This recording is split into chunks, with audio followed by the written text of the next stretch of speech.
I'm the underbelly, I am the claw. Never one thing, no, not one thing at all. I'm a street fighter, I'm a prayer for peace. I'm a holy roller, I'm a honeybee. I am the truth, I am a lie. I am the ground, I am the sky. I am the silence, I am the call. Never one thing, no, not one thing at all. I'm the underbelly, I am the claw. Never one thing, no, not one thing at all. I'm a street fighter, I'm a prayer for peace. I'm a holy roller, I'm a honeybee.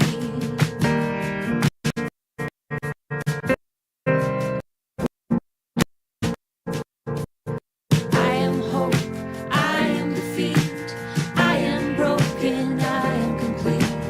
I am the grace, I am the fall. Never one thing, no, not one thing at all. I'm the underbelly, I am the claw. Never one thing, no, not one thing at all. I'm a street fighter, I'm a prayer for peace. I'm a holy roller, I'm a honeybee.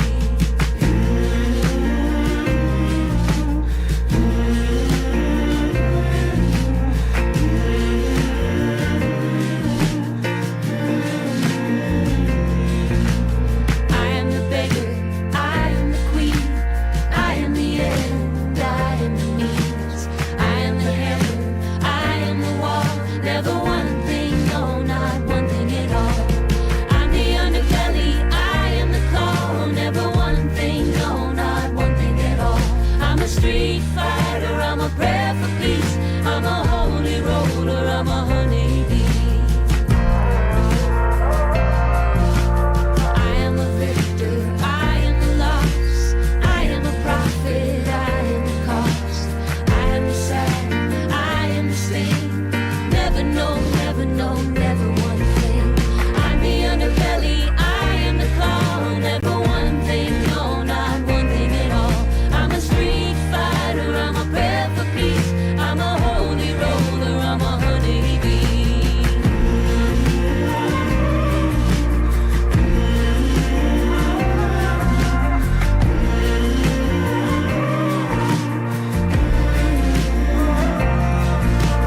I am a mother, I am the child. I am the meek, I am the wild. I am the witch, I am the saint. I am alive, never one thing. I'm the underbelly, I am the claw. Never one thing, no, not one thing at all. I'm a street fighter, I'm a prayer for peace. I'm a holy roller, I'm a honeybee. I am the lion, I am the swan. I am the bull, I am the fawn. I am a woman, I am the rain. I am my own, never one thing. I'm the underbelly, I am the claw. Never one thing, no, not one thing at all. I'm a street fighter, I'm a prayer for peace. I'm a holy roller, I'm a honeybee.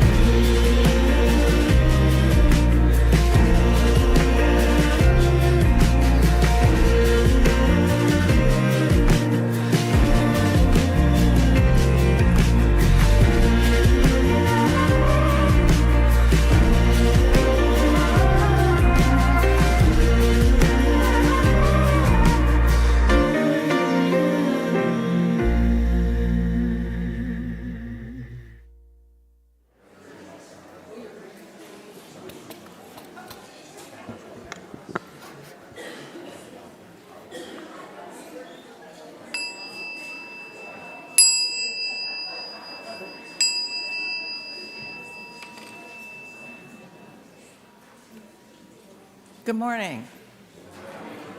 This is a vibrant and busy time at First Unitarian Universalist Church of Austin. So before we formally begin our worship service, we invite you to lend your attention to a few brief announcements that will let you know about some ways to get involved in the life of the church. First UU is in the midst of our annual stewardship drive. If you are new to the church, please bear with us today as we continue to offer several messages encouraging our members and longtime church participants to make a financial pledge in support of our mission. We hope it demonstrates how much this religious community can come to mean to folks. On each Sunday, we light candles in our sanctuary and along the windows to mark sacred moments in our lives.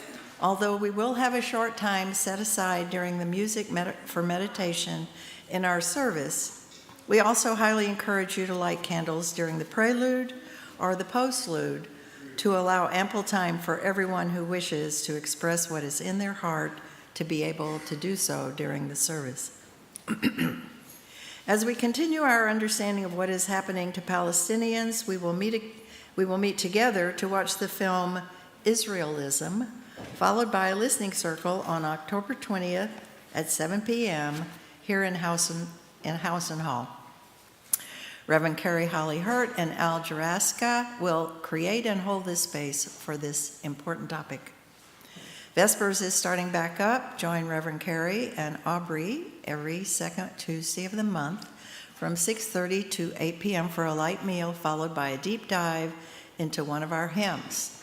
The first Vespers will be this Tuesday, October 14th. Hope to see you there. Join us on November 1st at 5 p.m. for the fundraiser sponsored by our Social Justice Committee called Empty Bowls. The event benefits the organization Bike Across Borders, where folks bicycle to Mexico and then donate their bicycles to the local labor leaders to help them organize. It's a great cause and a fun night. The 2026 pledge drive is underway. Thank you to everyone who has pledged. We are about halfway to our pledge goal. However, we want to wrap up the pledge drive before our celebration Sunday next week. If you haven't pledged already, you can show your love for First UU by making your annual pledge right now. Please go to www.austinuu.org or use QR code on the order of service to make your pledge. We will celebrate the end of our pledge drive with a Celebration Sunday party next Sunday. Please RSVP so we can have enough food and ice cream for everyone.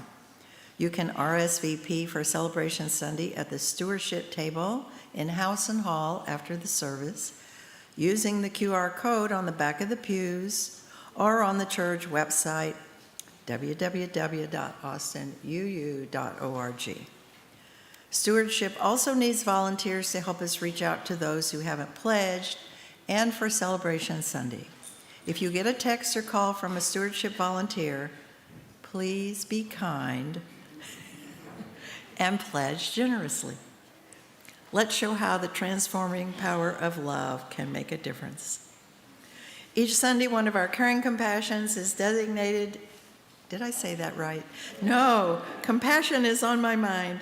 One of our caring companions is designated to be available at the front of the sanctuary after the service to listen to any immediate pastoral needs and assist you with connecting to additional pastoral support if you would like. Today's caring companion is Susan Thompson. Susan?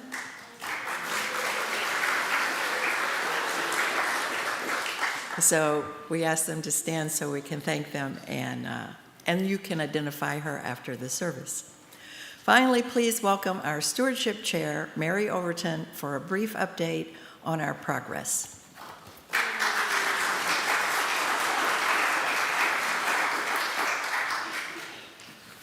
Good morning. As Medisha said, I am Mary Overton. I lead the stewardship team here at First UU Church Austin. You can recognize the stewardship members with either bandanas or heart sunglasses, as living love is this year's stewardship theme. As part of what we've been doing during this campaign is we've been asking people to write on little sticky hearts what they love about our church. So if you get a chance after service, go look at the red bulletin board in Housen Hall. It's amazing the different things people love about our community here. We began our 2026 Pledge campaign, Living Love, 2 weeks ago, and I just want to give you a quick update.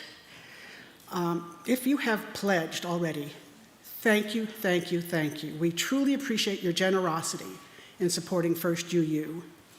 Our goal is $825,000. We've received commitments for 2026 of $458,000, 55% of our goal.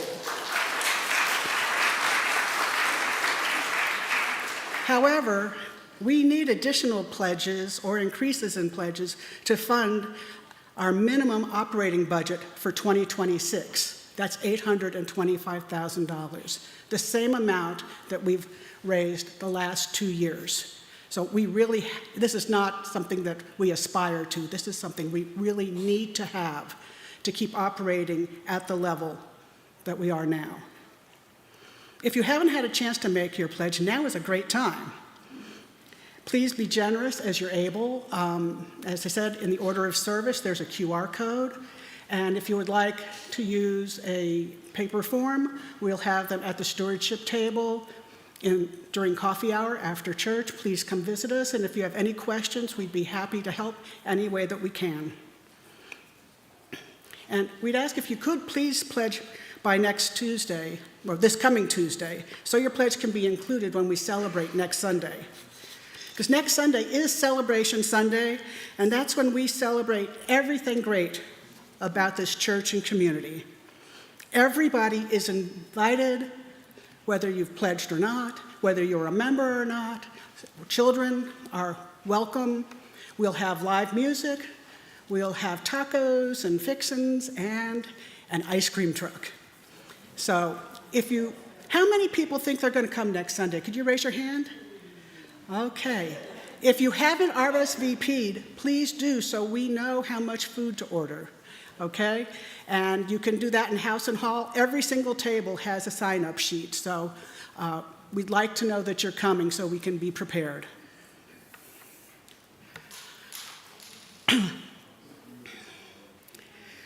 And I'd like to close with a definition of one of our shared values, generosity.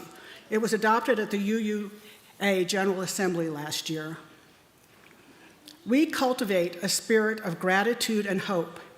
We covenant to freely and compassionately share our faith, presence, and resources. Our generosity connects us to one another in relationships of interdependence and mutuality. Thank you.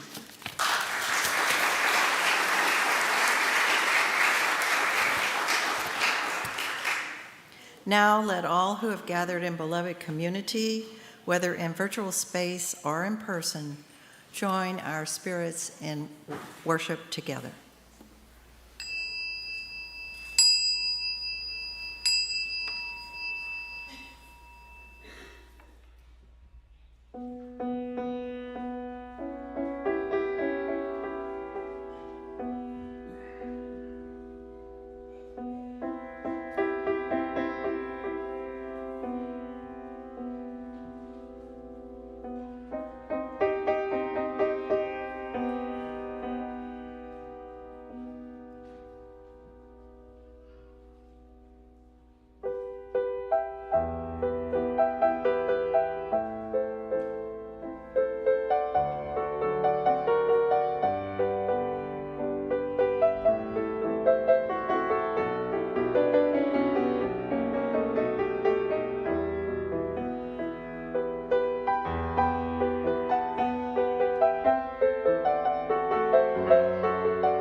Good morning.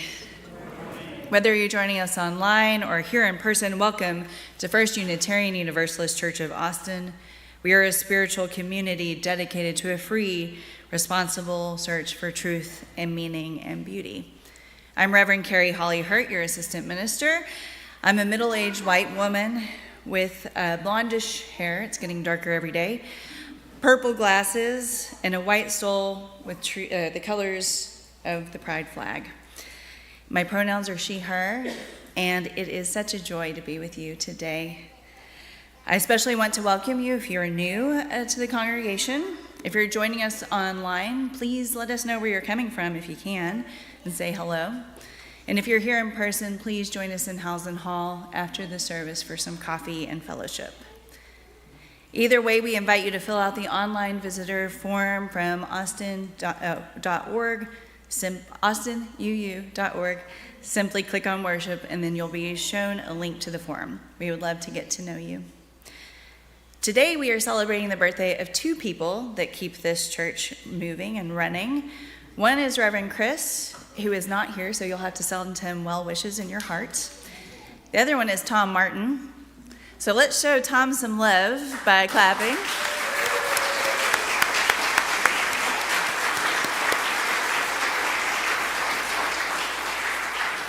And please join him in Housen Hall for some cake after his service.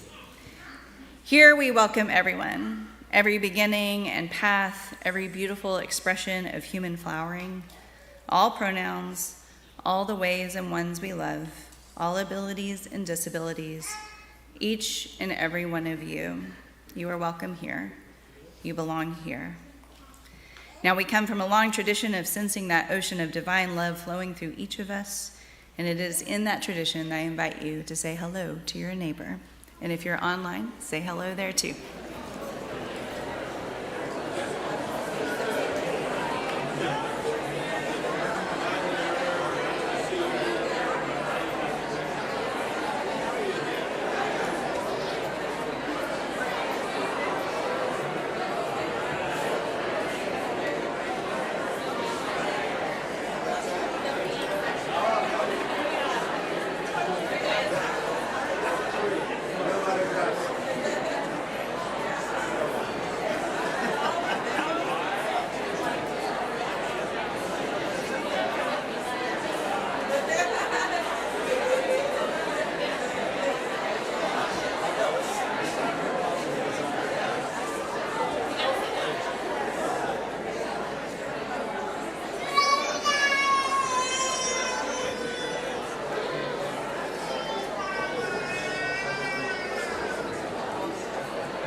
Good morning. I'm Margaret Borden, a white woman in my 70s with glasses, very short salt and pepper hair. I'm wearing a yellow top and a brightly multicolored skirt. My pronouns are she, her. Our call to worship is a quote from Audre Lorde. But anger expressed and translated into action in the service of our vision and our future is a liberating and strengthening act of clarification. For it is in the painful process of this translation that we identify who are our allies and those with whom we have grave differences. Anger is loaded with information and energy. And that's supposed to come after the chalice lighting, so we'll do that now.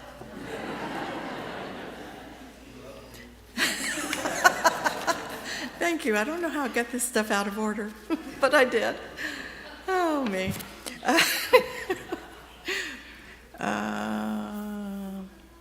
Please join me now as we say the words by which we light our chalice.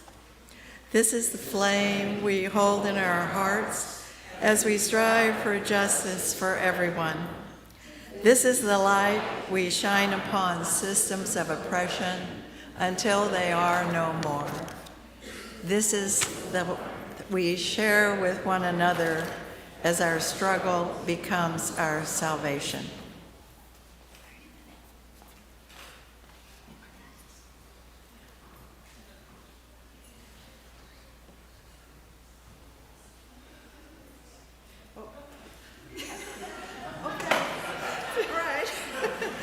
Today's the day for learning. Okay, please rise either in body or spirit and let us sing hymn number 391, Voice Still and Small.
One thing that binds us together as a religious community is that we have a common purpose. And in this church, our common purpose is our mission. We wrote it together, and every Sunday we say it together so that we might carry it in our hearts throughout the week. Please say it with me now. Together, we nourish souls, transform lives, and do justice to build the beloved community.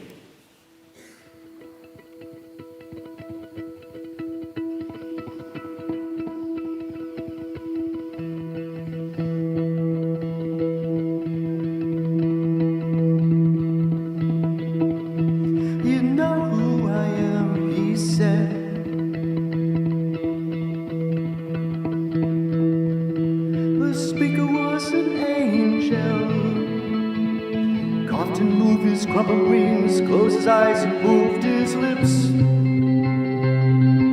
It's time we should be going. Waiting so long, I've been waiting so. Look back in anger, driven by the night till you come. Waiting so long. Look back in anger, see it in my eyes till you come.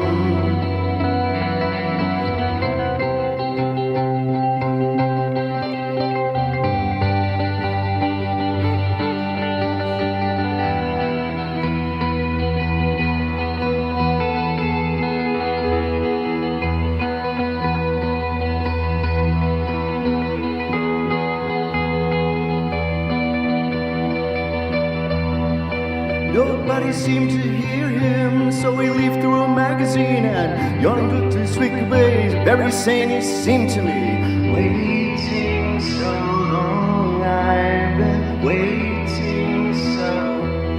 Look back in anger, driven by the night till you come. Waiting so long, I've been waiting so. Look back in anger, feel it in my voice till you come. Waiting so long, waiting so, waiting so, waiting so long, waiting.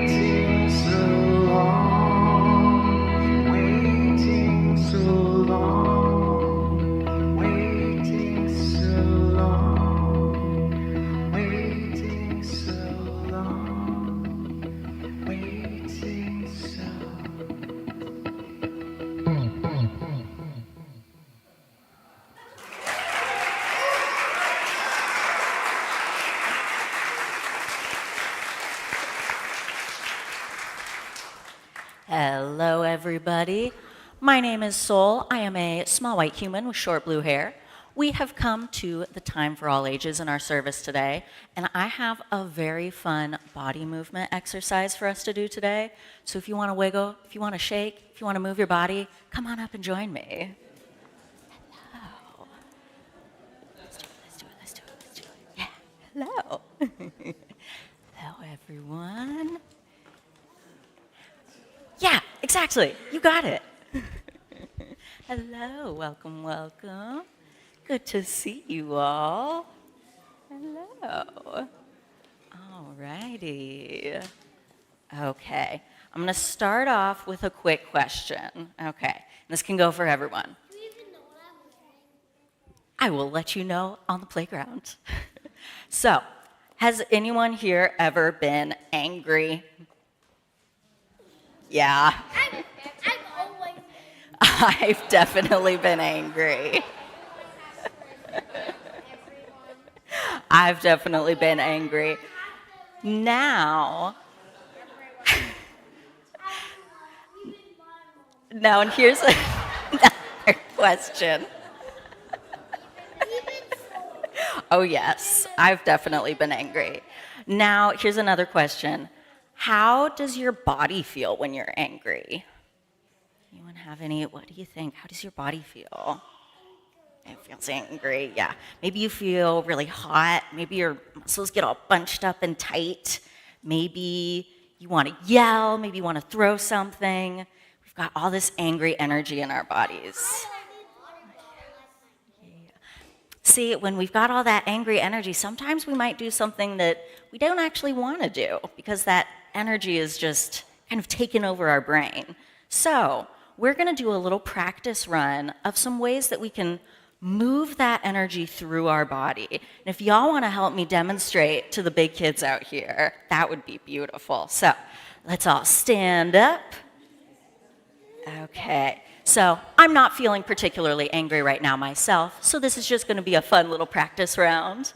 So maybe you're feeling your anger in your feet, and you can stomp it out. Say, I'm mad. I'm mad. Maybe it's in your whole legs, and you have to jump it out. I'm mad. I'm mad. Maybe you feel your anger in your hands. You need to shake it out. I'm so angry. Maybe it's in your whole arms. You got to wiggle. I'm so angry.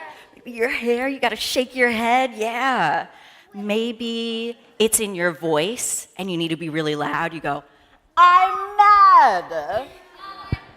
I'm so mad. Yes. And maybe you're feeling that angry energy in your whole body and you have to wiggle and jump and shake and spin in a circle and move your whole body to get all of that angry energy out. And then we can take a deep breath. We can let our body come down a little bit. Maybe we can sit with ourselves for a second. And then we can go about our day without all that angry energy clogging up our brain. We can be a little bit kinder in the world. Okay. So that is just a little demonstration. Next time you're feeling angry, see if you can wiggle some of it out. That is one of my favorite ways to do it. All right, thank you all so much for demonstrating with me. We can head on out to the playground.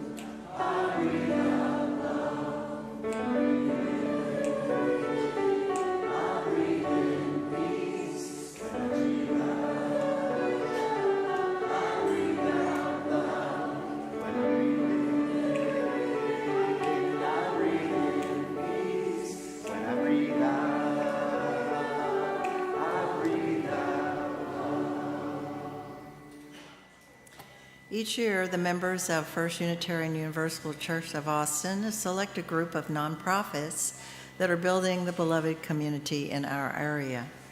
On the second Sunday of the month, we take up an offering that we give away to support these organizations and feature a representative who highlights the great work of one of them.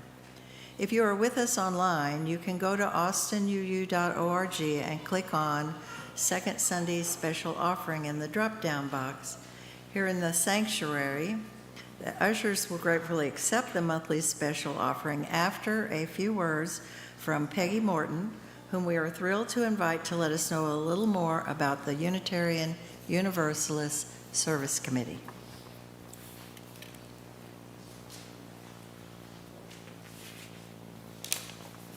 Good morning.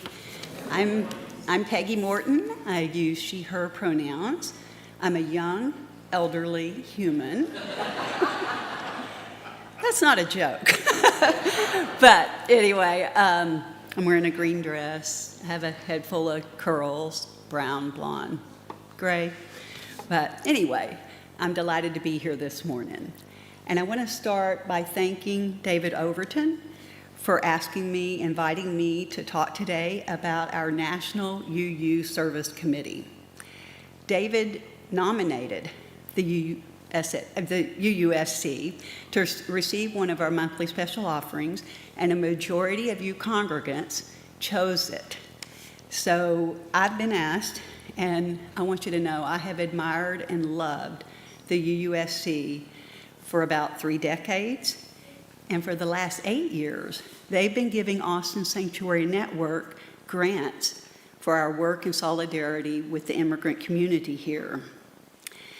They also, this year, they invited a fellow impacted volunteer with ASN and me to attend their annual stewardship gathering in Seattle to hear firsthand about what we do, mostly doing everything we can to stop deportations. They burst into applause while Carmen shared how challenging our work with immigrants is and what she personally has witnessed, having lived in this country for 30 years. We also heard from a group of trans people and allies who host a hotline in Seattle, similar to our ASN hotline. But they receive calls, many of them quite alike, with people scared and expressing they fear for their lives. So volunteers find them transportation to a safer state, then temporary housing, trauma therapy, and eventually new jobs, which does save their lives. We also heard from a UUSC attorney who keeps an office in New York City near the United Nations to follow needed work across the globe. Much like what they did when the UUSC was first founded back in the 30s, when the UUA had sent ministers to Europe to help Jews find safety. UUSC does more than I can say in a short talk, but knowing how much we appreciate reproductive health, I must share a long-time situation of Haitians migrating to the Dominican Republic. Today, they're still welcoming them there for cheap labor, right? But today what they're doing is they watch women as they see them pregnant. And when they reach 8 months of pregnancy, they deport them back to Haiti. To learn more about the UUSC's work, please consider going to uusc.org, or after church, you can visit with David Overton or myself in House and Hall. And now I want to invite you to donate to our collection for the UUSC's amazing work as the plate comes to you, or find the donate button at the austinuu.org, and please donate what you can.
All blessings on you and all blessing on this offering. May it do good work. Our reading is Blessing in the Anger by Jan Richardson. Let it be no stranger. Let it be visitor, teacher, guide. Let it be messenger, come to tell us what we most need to know, hard though its words may be to hear. Trust even when you cannot believe it, that it will carry its own consolations, that it knows what to do with what has shattered. Trust that the other face of anger is courage, that it holds the key to your secret strength, that the fire it offers will light your way.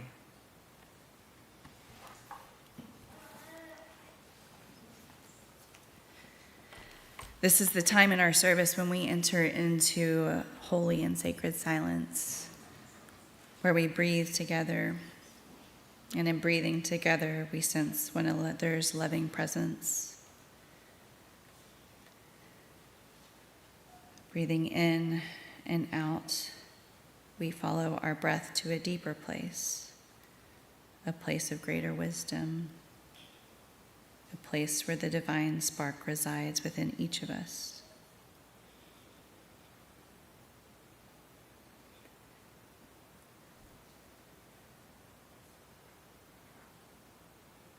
Release just for a moment all of the racing thoughts. Allow your breath to slow your mind. Allow your body to slow down.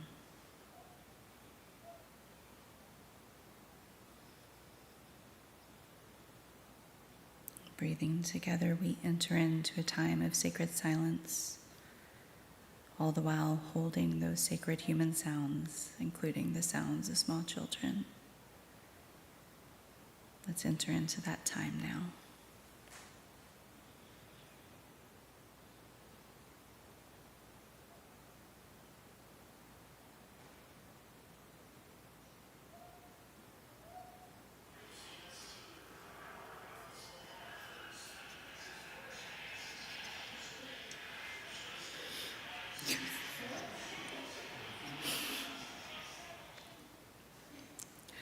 All sounds are sacred somehow. Let's have some music so we can go back into our sacred meditation.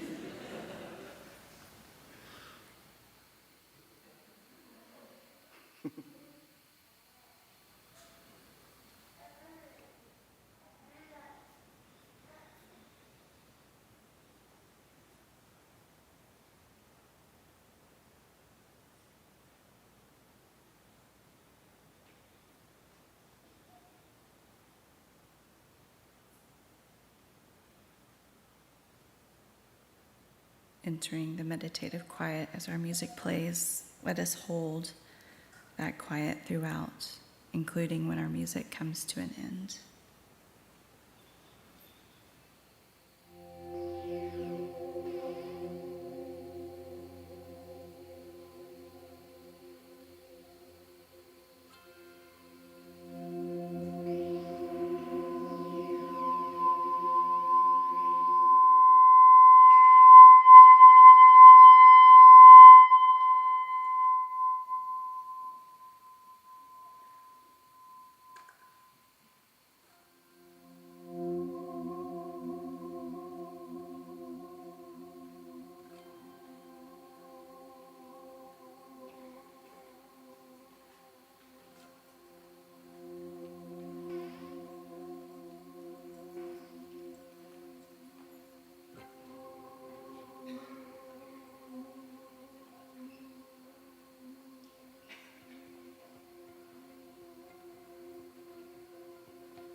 We light one last candle for all the joys and sorrows, and of course for those who have no one to light a candle for them.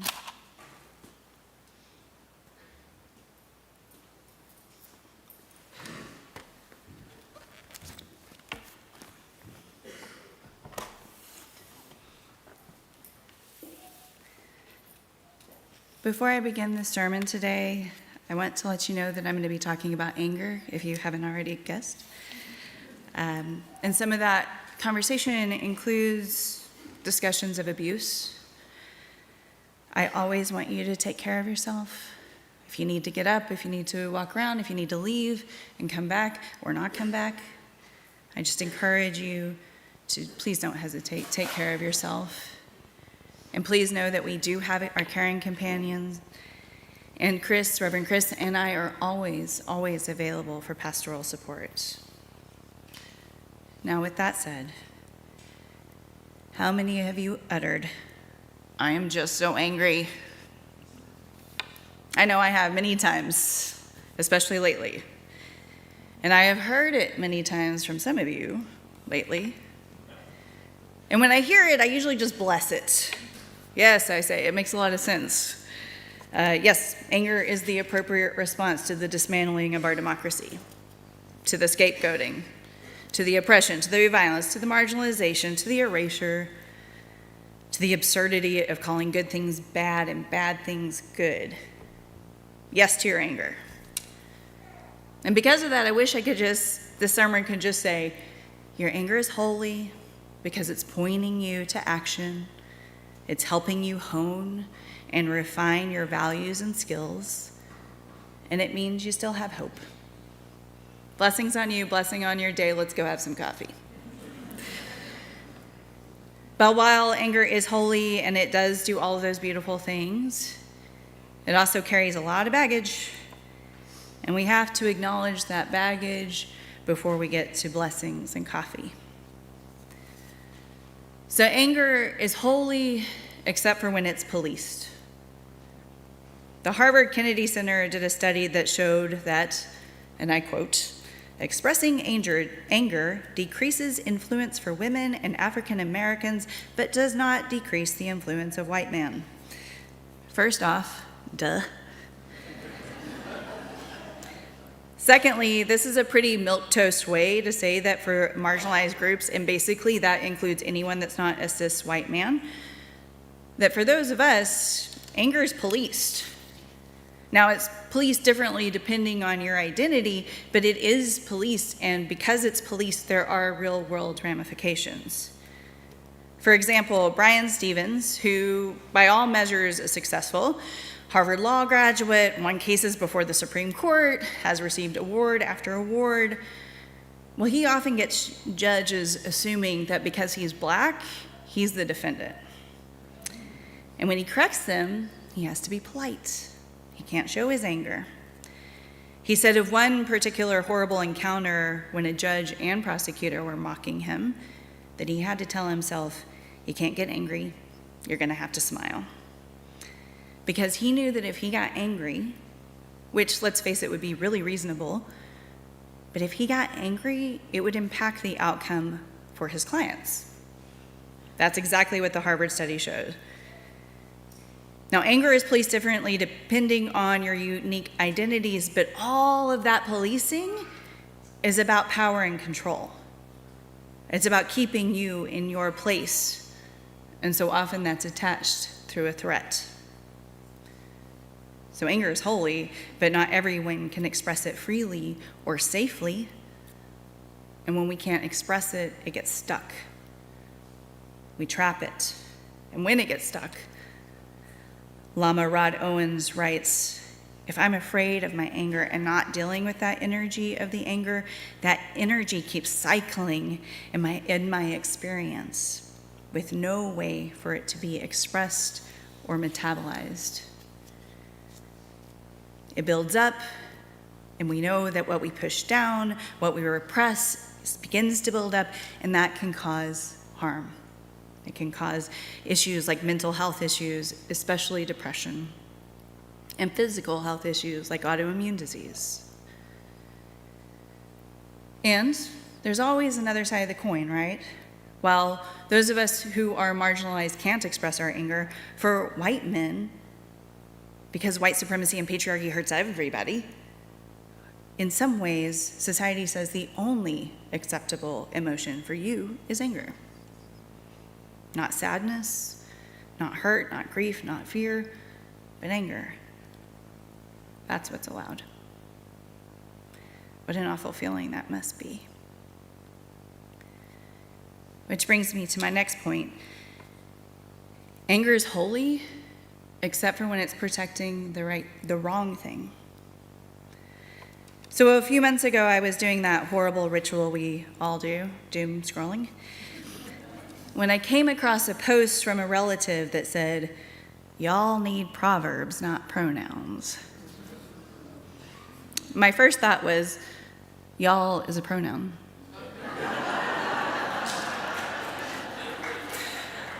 Kind of famously.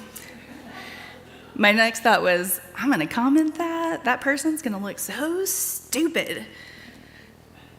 My anger can make me mean, and trust I was angry.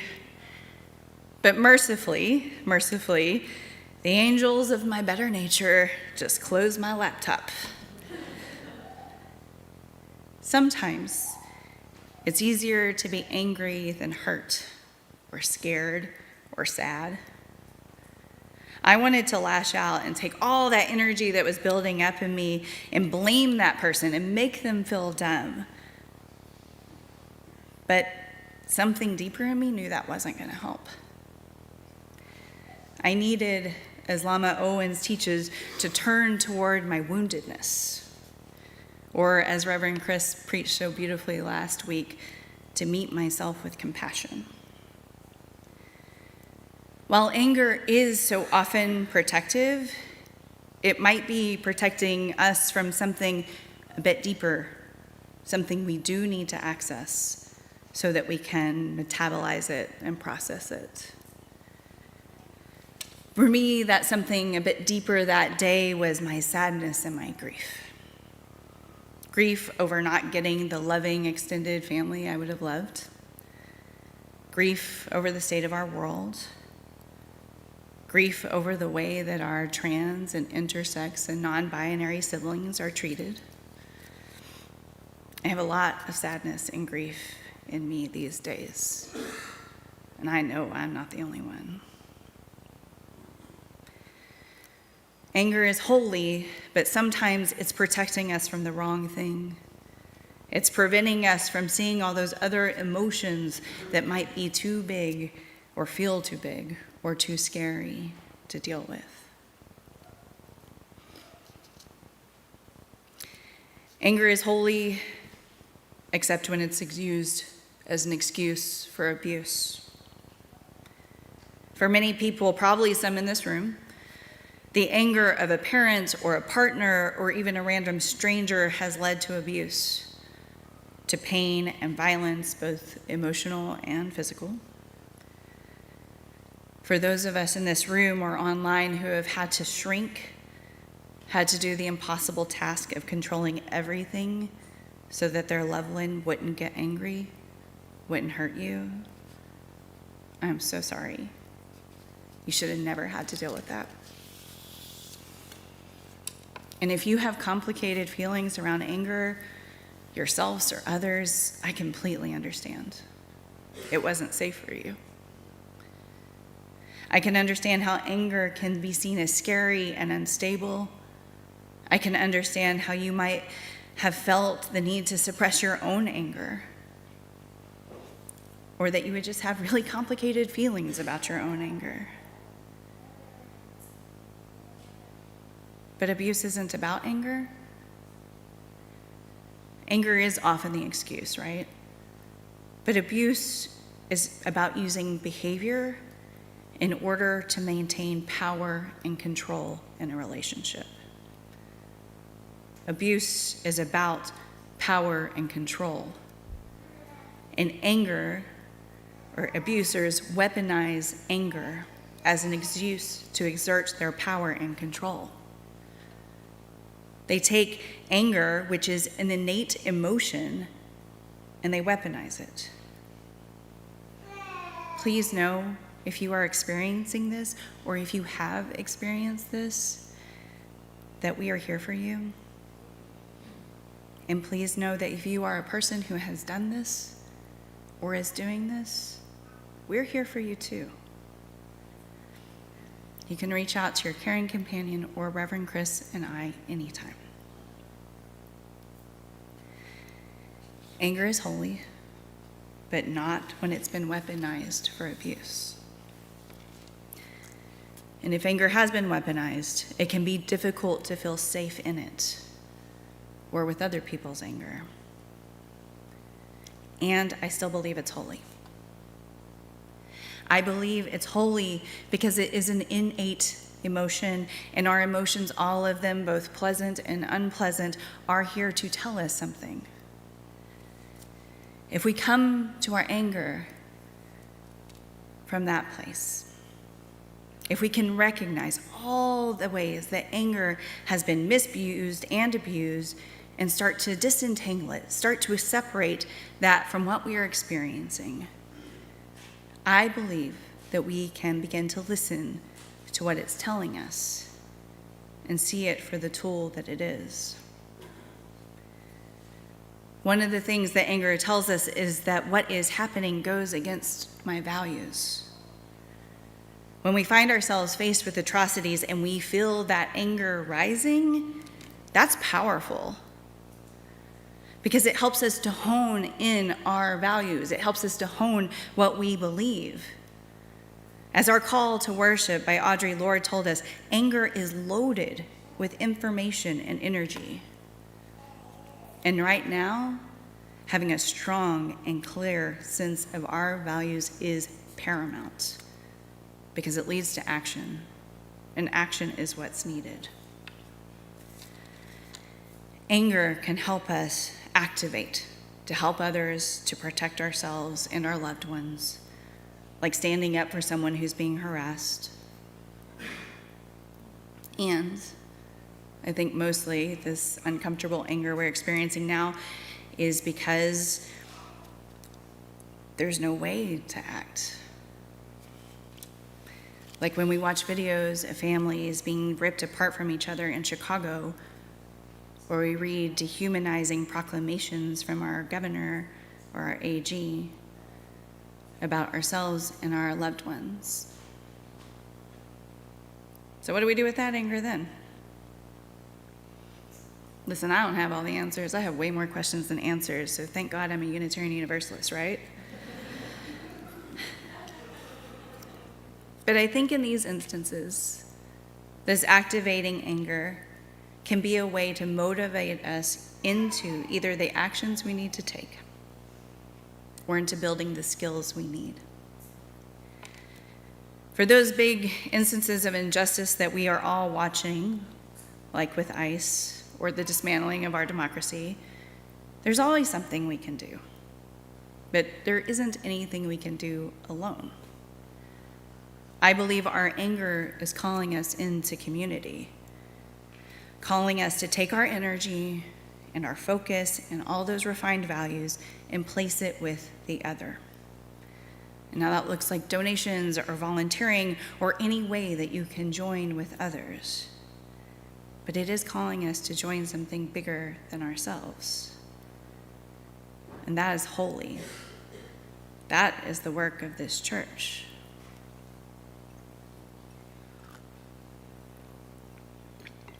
But let's be honest, there are a lot of atrocities and a lot of reasons to be angry. And sometimes just donating to an organization isn't exactly going to expel all of that energy. Which is why we need to, as our kids taught us, work to become aware of our anger. When we can listen to our body and name our anger, we start to have agency over it. This skill, this building a relationship of agency with our anger, is such an important skill for us to have. And maybe, like our kids taught us, once we identify what's going on, we can choose to move it out of our body. Maybe we do stomp our feet. Maybe we go for a run. I personally like to drive far out and scream really loud in my car. It's wonderful, you should try it.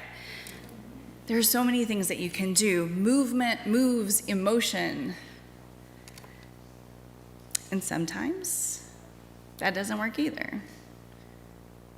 And that's the skill that anger is really here to help us, which is to sit in our discomfort. The work of transforming lives and doing justice to build a beloved community is not going to be comfortable work. Not if we're doing it right anyways. Heck, just loving people and having an open heart is not going to be comfortable. Sometimes we're going to have to sit with our anger. And the good news is that when we name it, when we acknowledge it, then it doesn't get stuck in us. We can cycle it, we can metabolize it. When we acknowledge anger or any emotion, then we can watch it, because emotions move like a wave. They come, they peak, they fall. Typically 7 minutes. But so often what happens is we see it coming and we're like, eek, no! And we start to shove it down. We start to try to logic our way out of an emotion. It's not going to happen. But from a place of agency, we can learn from our anger. We can ask it, are you here because there's a deeper wound I need to address? Is there some action I need to take? Or is it just that I'm human, having a human experience, and my heart is open, and because of that, I feel angry? Finally, I truly believe that your anger means you still have hope.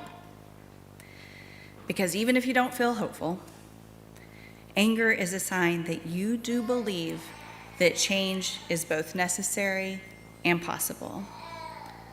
Otherwise, you'd be in despair. Right now, we are experiencing a barrage of injustices. I believe that all the actions and messages are to make you feel helpless and in despair. But I will not comply to despair. I will not comply to helplessness. Not a single word of the future has been written. And so to remain hopeful when everything else is trying to make you give up is to take back the narrative and act in a way that will write a different future than the one they are so desperately trying to sell us. My friends, your anger is holy. It is pointing you to action. It is honing and refining your values and skills, and it is full of hope. May we let the fires it offers us light our way. Amen.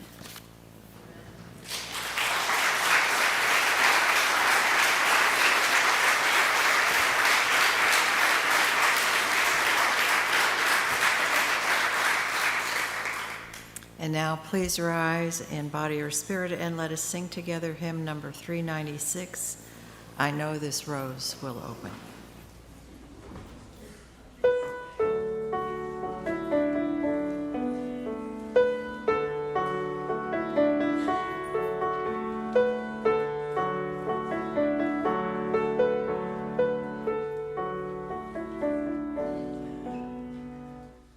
I know this rose will open. I know my fear will burn away.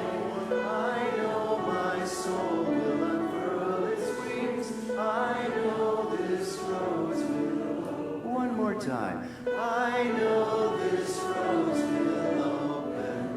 I know my fear will burn away.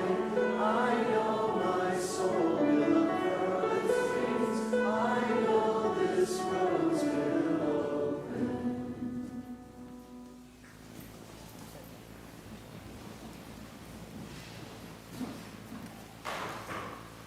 Please join me in the words by which we extinguish our chalice. We extinguish this flame, but not the light of truth, the warmth of community, or the fire of commitment. These we hold in our hearts until we are together again. Our benediction today comes from Robert Monson. I pray that love finds you today. Love that reminds you that there is more than enough room in this world for nuance, for beauty, for grace overflowing. And I pray that unconditional love and care and support be the anchor that holds you when the cruelty comes. I pray that beauty and love show you how to be brave. Go in peace.